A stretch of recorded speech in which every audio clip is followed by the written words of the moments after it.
ওকে, so এবার আমরা else দেখব। ইলস এর মধ্যে যে দেখলাম যে কোনো কিছু যখন আমি সাবমিট না করব, তিনটা ভ্যালিডেশন করেছি।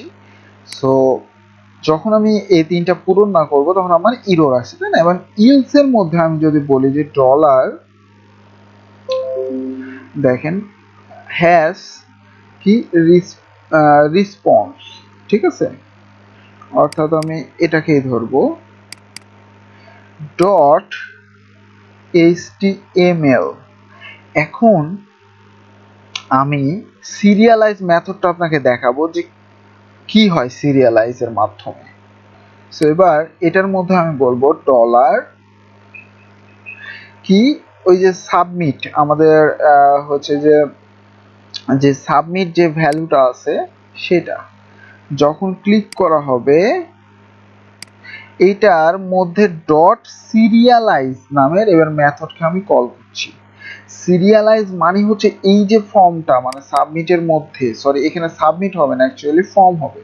এখানে যেটা হবে যে ফর্মের মধ্যে যে আইডিটা আছে না সেটা দিলেই আমরা এই ফর্মের মধ্যে যা ভ্যালু আছে এই যে আইডিটা, হ্যাঁ, এই ফর্মের মধ্যে যা থাকবে ইনপুট মানে ভ্যালু সাবমিটের সবগুলাই সিরিয়ালাইজের মাধ্যমে ধরে নিতে পারবো। এটাই হচ্ছে সিরিয়ালাইজের কাজ। সো দেখেন এবার আমি পূরণ করলে আমার কিন্তু এটা আসার কথা, তাই না? আর HTML দিয়েছি এই জন্যই যেন রেসপন্সের মধ্যে আমাদের এই যা ভ্যালু পাচ্ছি আমি সেটা যেন আমাকে দিয়ে দেয়। এই জন্য আমি HTML ইউজ করলাম। এখানে ভালো করে বুঝবেন, অবশ্যই আপনাদের যে কোয়েরি জ্ঞান ভালো থাকতে হবে, হ্যাঁ। সো আমি নেম দিলাম, এখানে এজ দিলাম, আমি এটা পূরণ করলাম, আমি এখানে ডিফল্ট ভাবে তো একটা আছে, সাবমিট করে দিলাম। এবার একটু লক্ষ্য করি যে দেখেন আমাদের কি কি আসছে। ফুল নেম ইকুয়াল টু এই যে নেম, তারপরে এজ দেখেন, তারপর জেন্ডার অ্যান্ড কান্ট্রি। দেখছেন আমাদের এই ফর্মের মধ্যে যা ডাটা আছে সব সিরিয়ালাইজের মাধ্যমে আমি ধরে নিতে পারলাম একদম চমকের মাধ্যমে। সো সিরিয়ালাইজের কাজই এটা, একটা ফর্মের মধ্যে আপনার যত থাকুক 15, 20, 30 আনলিমিটেড থাকুক সব কিছু এই সিরিয়ালাইজের মাধ্যমে ধরে ফেলবে, সে একটার মধ্যে ধরে ফেলবে, হ্যাঁ। সো এটাই হচ্ছে মজার। তো এখন আমরা কি করব, এটাকে অফ করব, অফ করে এটাকে আমরা অ্যাজাক্স এর মাধ্যমে কাজ করব। সো অ্যাজাক্স আপনারা এর আগেও জানেন, অ্যাজাক্সটা কিন্তু আমরা শিখেছি অলরেডি, তাই না? সো আমি ওটাকে অফ করে সুন্দর মতো অ্যাজাক্স এর কোডটা লিখে ফেলেছি। সো দেখেন কি করেছি, প্রথমে একটা ইউআরএল দিয়েছি যেটা এখনো আমরা বানাইনি, এটা আমরা বানাবো।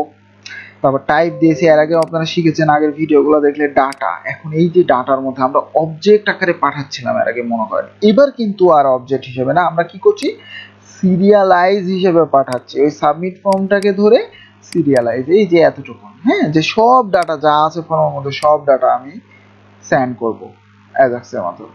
এবার এখানে আসি সাকসেসের মধ্যে। সাকসেসের মধ্যে কি হবে, ফাংশন ডাটা, এই ডাটার মধ্যে সেই ডাটাটা ধরবে। সো প্রথমে এটা কি করবে, যখন আমি সাবমিট করব তখন ট্রিগার, এর আগেও দেখাইছি, রিসেট করে ফেলবে, মানে যে ডাটাটা আছে সেগুলো ফাঁকা করে ফেলবে, সব ইনপুটের মধ্যে যে ডাটাগুলো আছে সেগুলো কি করবে, ফাঁকা করে ফেলবে। সো আমার এই যে ইনপুটগুলা, হ্যাঁ, আমি যখন সাবমিট করব তখন এগুলো কি ফাঁকা করে ফেলবে। সো এটাই হচ্ছে ট্রিগারের কাজ। তারপরে রেসপন্সের মধ্যে ফেড ইন একটা ইফেক্ট দেওয়া হয়েছে, এবং রেসপন্সের মধ্যে সেম ভাবে যখন সাকসেস হবে, যেহেতু রিমুভ ক্লাস কি করা হয়েছে, ইরর মেসেজকে উপরে যেটা করেছি দেখেন, এবার এই ক্লাসটাকে রিমুভ করা হয়েছে আর এই ক্লাসটাকে কি হয়েছে, অ্যাড ক্লাস হয়েছে। তার মানে এবার সাকসেস আমাদের দেখাবে। ওকে, আর এখানে টাইম আউটের মাধ্যমে একটা টাইম আউট দেখানো হয়েছে জাস্ট, আর কিছু না। আপনার চাইলে টাইম আউটটা বাদ দিয়ে দিতে পারেন, সমস্যা নেই। দিয়ে HTML এর মধ্যে যে ডাটাটাকে রিসিভ করবে সেই ডাটাটা আমরা জাস্ট এখানে দিয়ে দিয়েছি, জাস্ট এতটুকু। ওকে, এখন আমরা নেক্সটে যেটা করব সেটা হচ্ছে এই যে সেভ ফর্ম ডট পিএইচপি বানাবো। সো বানাই ফেলে এটা, সো আমরা এটার মধ্যেই বানাবো, তাই না? সো এটার মধ্যে আমরা এই যে new file and save form.php, এখন এটার মধ্যে আমরা কি করব, এটার মধ্যে আমরা হচ্ছে যে এখন হচ্ছে ডাটা ইনসার্ট করব, যে ডাটাগুলো আমার আছে সেগুলা ইনসার্ট করব। ওকে,